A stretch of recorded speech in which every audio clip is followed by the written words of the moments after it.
ok dañu koy door rek tiis wi nga xam ne kon moo am ci dëkk bu sell bi fa tollook garage yu Daara Jolof fa nekk tey jii ab accident moo fa am sànq ñaar ci ay doomu aadama ñàkk seen bakkan ca saasa am na ñeent ñu am ay gaañu gaañu ñenn ñu metti leen lool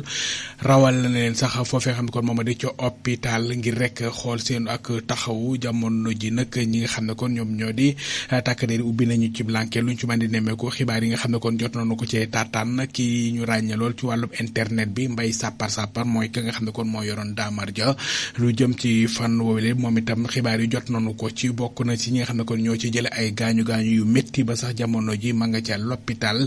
ñu di ko taxaw ngir itam lu jëm ci fànnuk accident boobule ñi nga xam ne kon ñoom ñoo ca ñàkk seen bakkan sapeur pompier yanu na seen ay néew ba yóbbu leen ca l'hôpital incha allah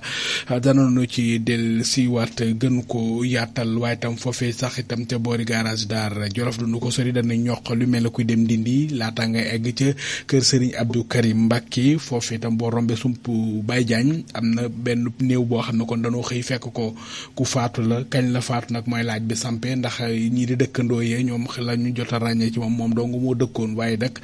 daanaka daal yaram wa nanu ko fekkee xaw naa tàmbale yàqu moo tax ñu jot ne faatu ga du tey du démb loole nag itam luñ ci mën di nemmeeku ab l'enquête ubbeeku na ca kan la doon itam ñoom daal lan ci mën a xam itam mooy daal ne ab dëkkandoo la bu nekkoon foofile kan moo ko faat ndax nan la faatoo loolu itam luñ ci mën di nemmeeku l'enquête bi nga xam ne kon takk der yi ubbi nañu ko ca dana ko mën a leeral kon mbir mi tey jii kon lañu gis néew bi foofile kon ca yoonu Ndindi mbokk yi ngeen di wéy du ñu topp ci rajo UCAB FM rajo université Cheikh Ahmadou